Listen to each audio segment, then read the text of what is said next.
Yo, para wibu nolep, terima kasih telah mengklik video ini dan selamat datang di segmen Rangkum Novel. Di segmen Rangkum Novel kali ini gue mau ngelanjutin rangkuman web novel Tsukigami Chibiku Isekai Dochu mulai dari chapter 193 sampai dengan chapter 200. Dan buat lu pada nih cuy yang pengen dukung gue lebih jauh, lu bisa donasiin duit jajan lu ke sawere gue yang linknya gue taruh di deskripsi. Oke lah ya, daripada gue banyak bacot nih, mending lu pada siapin kopi, siapin cemilan, siapin sebatang rokok dan kencangkan celana dalam. Kalau udah, kita langsung aja ke rangkumannya. Chapter 193 dibuka dengan Makoto yang lagi jalan balik ke rumahnya setelah latihan memanah. Dan pas Makoto sampai, dia disapa sama Tomoe dan Shiki yang udah nunggu dia buat pergi ke suatu tempat yang ada di Asora yang mengalami perubahan geografis menurut laporannya Tomoe. Sambil jalan mereka ngobrolin tentang Mio yang lagi ada di tempatnya Dwarf buat ngawasin pembuatan produk berbahan keramik yang sekarang tuh jadi ciri khas dari perusahaan Kuzunoha. Dan mereka juga ngebahas tentang perubahan geografis di Asora yang memunculkan danau dan itu bikin Makoto ngerasa aneh. Karena perubahan geografis bisa terjadi jika Makoto punya servan sekelas Tomoe ataupun Mio. Sedangkan servan baru si Makoto kan si Sari yang kekuatannya aja ada di bawah Shiki. Serta kontrak yang dibuat sama Sari itu kan kontrak sepihak, beda sama kontrak yang dia buat sama Tomoe, Mio ataupun sama Shiki. Dan karena hal itu Makoto langsung nyuruh Tomoe buat ngebawa dia ke tempat yang dimaksud sama Tomoe. Dan setelah mereka sampai Makoto cukup kaget karena yang dia lihat bukanlah danau seperti laporannya Tomoe, melainkan laut karena ya airnya itu juga berasa asin. Dan juga Makoto bisa ngelihat ada beberapa pulau di sekitarnya. Tapi yang ngebuat Makoto kaget banget itu ada satu pulau yang memiliki pohon yang gak bisa dilupain Makoto yang dulu Makoto lihat di TV waktu Makoto masih kecil. Dan habis itu Makoto langsung mendekati pulau itu diikuti sama Tomoe dan Shiki. Pas Makoto sampai dia ngelihat tulisan yang berisi pemberitahuan dari Susanoo kalau laut dan semua yang Makoto lihat atas perubahan geografis Asora adalah berkah dari Susanoo. Setelah Makoto selesai ngebaca tulisan dari Susanoo, tulisan itu langsung terbang ke langit dan menghilang. Gak lama Tomoe sama Shiki datang dan nanyain situasinya ke Makoto. Yang dijelasin sama Makoto kalau laut dan semua perubahan yang ada di Asora itu berkah dari Susanoo. Habis itu Shiki nanya ke Makoto pohon apa yang ada di depannya Makoto yang bikin Makoto tertarik. Dan Makoto jawab kalau pohon itu memiliki nama pohon naga Sokotra. Pohon yang memiliki getah berwarna merah yang bisa digunakan sebagai obat. Habis itu Shiki bilang kalau dia pengen meneliti pohon naga Sokotra. Sedangkan Tomoe dia bilang pengen menyelidiki laut yang dikasih sama Susanoo. Dan Tomoe juga ngasih saran ke Makoto buat nambah penduduk di Asora karena ukuran Asora yang semakin meluas. Makoto yang denger itu langsung bilang bukannya kemarin ada ras yang gak lulus seleksi ya. Dan Tomoe langsung bilang iya yang punya badan kecil tuh yang waktu itu bikin Emma marah. Dan Makoto langsung ngangguk-ngangguk sambil bilang iya mereka si Antonio itu. Tomoe yang denger itu langsung cengok dan bilang bukan Antonio Waka tapi inisial mereka emang dari A. Dan Shiki langsung nyeletuk kalau ya mereka adalah Al Ermera bukan Antonio. Yang bikin Makoto sama Tomoe itu langsung bilang oh Al Ermera toh. Setelah itu Makoto bilang ke Tomoe buat menyelidiki berapa banyak orang yang bisa mereka tampung di Asora atau buat migrasi ke Asora dan segera kumpulkan ras yang pengen migrasi ke Asora. Chapter 194 dibuka dengan Makoto yang ada di kota Rosgard dan lagi jenguk Ruth yang bonyok sambil patah tulang di mana-mana karena gelutnya ngelawan Makoto. Makoto nyaranin ke Ruth buat pergi ke dokter atau semacamnya, tapi Ruth nolak dan bilang skill healingnya tuh jauh lebih baik dari semua dokter yang ada di dunia. Setelah itu Zara yang juga ada di sana ngomong beberapa patah kata dan habis itu dia pamit pergi sambil bilang ke Makoto kalau dia bakal nunggu Makoto di tempat bordile. Setelah kepergian Zara, Ruth cerita ke Makoto kalau tadi tuh ada dua cewek yang gebukin dia, yang satunya tuh pakai pakaian ala samurai dan yang satunya lagi seorang tante-tante. Makoto langsung bilang, mereka pasti Tomoe dan Grown. Setelah itu Makoto bilang kalau tujuan dia datang jenguk Ruth karena dia pengen minta list petualang yang bisa pergi ke Kaleneon. Yang dijawab sama Ruth kalau Makoto bisa minta itu di resepsionis guild petualang. Setelah itu Makoto langsung pamit pergi buat ketemu sama Zara. Dan setelah sampai di tempat bordil Zara, Makoto dibimbing sama seorang pelayan buat ketemu sama Zara. Zara bilang ke Makoto tujuan yang ngundang Makoto karena dia pengen ngajak Makoto bekerja sama buat merenovasi kota Rosgard. Selain itu, Zara juga minta beberapa cewek ke Makoto buat kerja di tempat bordile karena sebelumnya tuh Makoto udah ngasih beberapa gorgon buat kerja di tempat bordile Zara. Tapi Zara tuh nggak dikasih tahu sama Makoto kalau sebenarnya ya gorgon yang dia pekerjakan itu butuh cowok dari ras lain buat berkembang biak. Dan Zara juga janji ke Makoto kalau cewek yang dibawa sama Makoto bakal dikasih tempat tinggal di kota Rosgard dan Makoto bilang bakal dia usahain. Chapter 195 dibuka dengan Makoto yang baru memasuki Akademi Rosgard dan lagi jalan menuju ruang departemen. Pas Makoto sampai sana, Makoto langsung bilang keperluannya buat merevisi kelasnya sesuai SOP yang berlaku. Tapi Makoto malah dibuat kaget sama si resepsionis yang ngasih Makoto 6 dokumen, sambil bilang kalau dokumen itu harus segera diisi. Pihak resepsionis juga bilang kalau Makoto harus ningkatin jumlah muridnya, minimal 80 orang, yang langsung diprotes sama Makoto karena itu bisa menyebabkan kematian bagi beberapa murid-muridnya. Tapi resepsionis bilang itu udah peraturannya soalnya para murid pada tertarik buat masuk kelasnya Makoto. Jadi Makoto diharuskan menambahkan murid minimal 80 orang dan Makoto nggak boleh nolak. Yang Makoto jawab bakal dia pikirin lagi dan seandainya bukan karena Jin dan murid-murid Makoto yang lainnya, Makoto pasti udah cabut dari akademi. Dan habis itu Makoto nanyain di mana murid-muridnya atau Jin, Amelia dan yang sebagainya yang dijawab sama resepsionis kalau mereka ada di kantin. Dan setelah itu scene berganti ke murid-murid Makoto yang lagi pada makan di kantin. Tapi bisa dilihat kalau murid-murid lain tuh pada mandang iri ke murid-muridnya Makoto. Tanpa ngeliat ke belakang, Jin langsung mukul murid lain yang nyoba nyerang dia dari belakang yang bikin murid itu kepental ke belakang sampai nabrak dinding. Sedangkan Amelia dia ngindarin pisau yang dilempar ke arahnya sambil asik makan. Gak lama setelah itu Makoto datang ke tempat Jin dan yang lainnya dan nanyain situasi yang lagi dialami Jin. Jin jelasin kalau murid-murid yang nyerang mereka adalah murid yang nyoba ngambil kelasnya Makoto dengan cara nunjukin kekuatan mereka ke Makoto dan karena Makoto sekarang lagi ada di kantin, mereka tuh pada caper ke Makoto. Abis itu Amelia langsung teriak kalau mau dapat penilaian dari Makoto mereka harus jadi kuli bangunan yang ngebangun ulang kota dulu, bukan saling menyerang. Tapi Makoto langsung nyeletuk kalau itu bukan hal yang jadi kewajiban. Cuma buat mereka aja yang mau buat jadi kuli bangunan dan Makoto juga bilang besok dia akan mengadakan kelas. Dan pas Makoto pengen pergi dia ditanya sama seorang murid cewek tentang penambahan murid di kelasnya. Yang Makoto jawab batas akhir penyerahan dokumen di hari dia bakal pergi ke Limia. Dan Makoto cuma bakal menerima murid berdasarkan kekuatan dan nilai. Setelah itu scene berganti ke Emma yang lagi ada di Asora dan nyuruh Al Ermera buat nyari hutan di Asora yang cocok untuk mereka tinggali. Gak lama Makoto datang dan Emma langsung nyerahin daftar ras yang bisa tinggal di laut yang ada di Asora. Di daftar itu ada manusia ikan, mermaid, anemon laut, dan ras setengah ikan yang bakal Makoto pindahin ke laut Asora. Selain itu Makoto juga berniat buat bikin pelabuhan dan kapal laut biar orang-orang tuh gak repot kalau mau nyebrang laut. Chapter 196 dibuka dengan Sari yang lagi ada di kamarnya yang ada di Asora.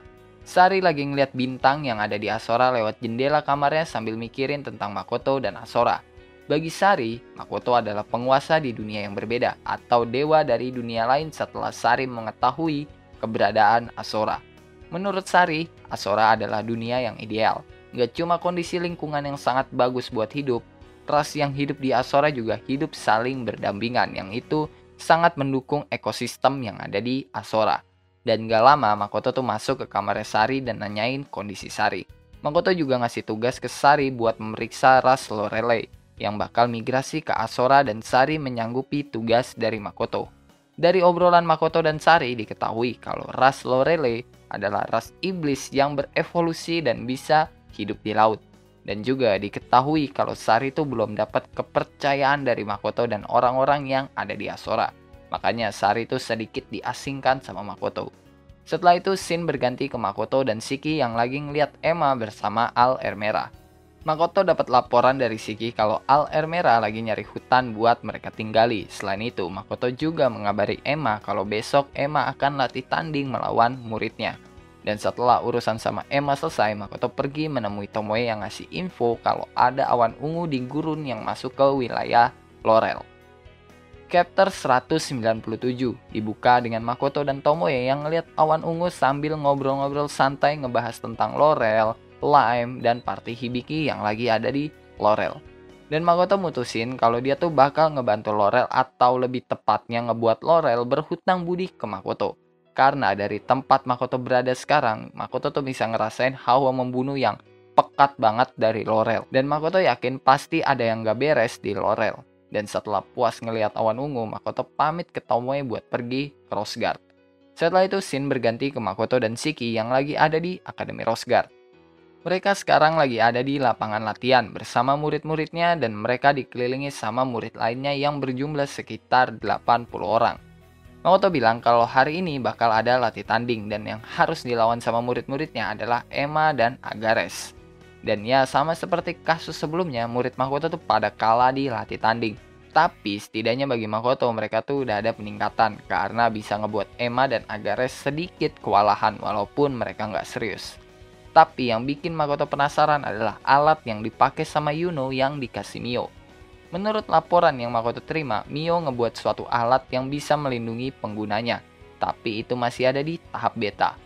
Dan Mio ngebuat itu berdasarkan dari buku-buku yang Mio baca di Asora. Jadi Makoto menyuruh Emma buat menyelidiki buku-buku yang dibaca sama Mio. Dan alasan Makoto nyuruh Emma bukan nyuruh Shiki, karena Tomoe ataupun Mio tuh nggak bakal berani ngelawan Emma sekalipun mereka lebih kuat dari Emma. Itu karena bagi Tomoe dan Mio, Emma adalah gurunya Makoto. Serta awal mula kenapa Makoto bisa ketemu sama mereka. Setelah itu Makoto menyelesaikan sesi kelasnya dan pergi, diikuti dengan murid-murid lainnya yang ngasih jalan ke Makoto sambil ngasih hormat layaknya Makoto itu kayak bos Yakuza gitulah. Chapter 198 dibuka dengan Lime yang bersama party Hibiki untuk menyelesaikan sebuah misi karena Lime dapat permintaan langsung dari Hibiki untuk menolong partinya. Tapi ya, tujuan Lime tuh sebenarnya bukan ngebantu party Hibiki, melainkan mengawasi pergerakan Hibiki dan mencari segala informasi tentang Hibiki. Dalam misi, Lime sesekali ngebantu party Hibiki dan Hibiki berterima kasih atas bantuannya Lime. Dan juga si Hibiki tuh ngajak Lime buat nikah, tapi Lime menolak karena dia tahu itu cuma candanya Hibiki. Yang sebenarnya itu bukan candaan, tapi emang rencana Hibiki biar bisa ngawasin perusahaan Kuzunoha melalui Lime. Dan waktu mereka lagi jalan balik, mereka diserang sama awan ungu yang mirip kayak yang dilihat Makoto di chapter sebelumnya.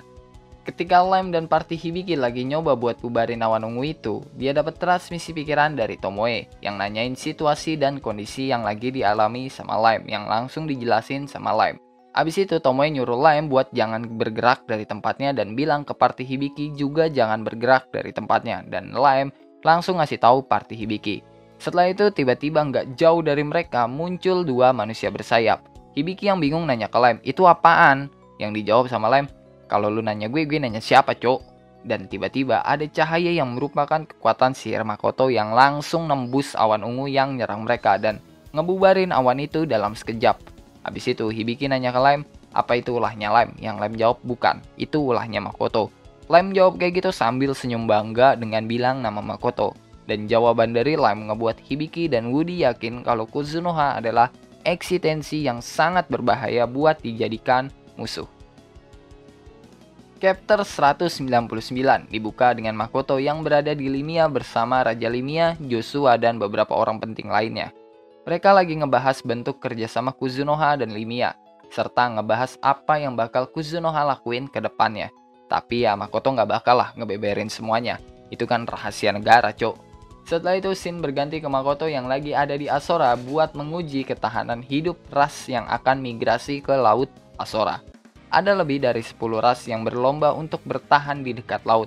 Kalau mereka berhasil bertahan, Makoto bakal ngasih izin ke mereka buat migrasi ke Asora.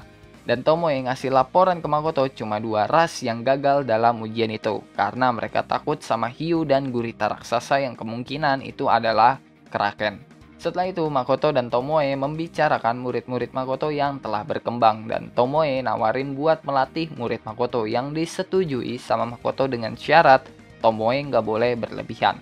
Abis itu Tomoe ngasih tahu ke Makoto kalau Lime dan Hibiki lagi ngelawan awan ungu yang tadi mereka lihat. Dan tiba-tiba terlintas ide di otaknya Makoto dengan melibatkan ras manusia bersayap yang bakal jadi mata Makoto dan juga ngelihat keadaan sekitar yang dialami sama partinya Hibiki. Setelah itu Makoto langsung teleport ke gunung dan nyiapin busurnya. Makoto juga nyuruh Tomoe buat ngasih tahu Light sama partinya Hibiki biar nggak gerak. Dan habis itu Makoto langsung nembakin panahnya yang ngebuat awan ungu yang dilawan sama Lime langsung bubar dalam seketika. Chapter 200 dibuka dengan Makoto yang lagi ada di salah satu hutan yang ada di Asora yang ditinggali sama hewan-hewan buas. Makoto sekarang lagi ngasih sesajen ke hutan itu. Setelah selesai ngasih sajen, Makoto disapa sama seekor serigala. Serigala itu nanya tentang aroma yang gak pernah dia cium. Makoto pun menjawab bahwa itu adalah laut yang diciptakan sama Susanoo. Serigala itu miringin kepalanya sambil masang ekspresi bingung dan Makoto jelasin kalau laut itu kayak danau tapi punya air yang berasa asin dan lebih luas dari danau. Setelah itu Makoto dan serigala itu saling ngobrol dan Makoto meminta si serigala buat nggak ngemilin air merah lagi. Yang disetujui sama serigala karena semua serigala udah janji ke Makoto bakal mematuhi segala omongannya Makoto. Serigala itu juga bilang kalau dia bakal ngasih tahu kawanan beruang biar mereka nggak jadiin air merah sebagai dessert mereka. Dan setelah urusannya selesai, Makoto langsung teleport ke salah satu gunung yang ada di Asora. Di gunung itu ada raja burung yang bernama Rock yang menganggap Makoto sebagai raja dari segala raja. Sama seperti sebelumnya, Makoto minta ke Rock dan kawanan burung lainnya biar nggak jadiin air merah sebagai sarapan pagi mereka. Yang tanpa pikir panjang langsung disetujui sama Rock. Setelah itu scene berganti ke Makoto bersama Sari, Hikyaku, dan Raja Kepiting Merah. Dan mereka lagi diskusi tentang ras Lorelei. Dari laporan Sari, ras Lorelei telah berhasil membentuk hubungan dengan ras lain. Dan mereka juga udah berinteraksi sama penguasa laut Neptunus. Dan setelah Makoto selesai dengerin semua laporan tentang Lorelei dari Sari, Makoto langsung pergi ke rumahnya. Oke lah, mungkin cukup sekian ya cuy ya untuk rangkuman kali ini. Kalau lo ada pertanyaan, pendapat, saran, requestan, atau bacotan-bacotan gak penting lo pada lo bisa tulis lah di kolom komentar. Kalau lo suka sama pembahasan kali ini, lo bisa tekan tombol like. Kalau lo gak suka, lo juga boleh dislike. Gue gak maksa lo kocok buat tekan tombol like. Dan jangan lupa ngopi hari ini. Sampai jumpa di video selanjutnya. Bye-bye.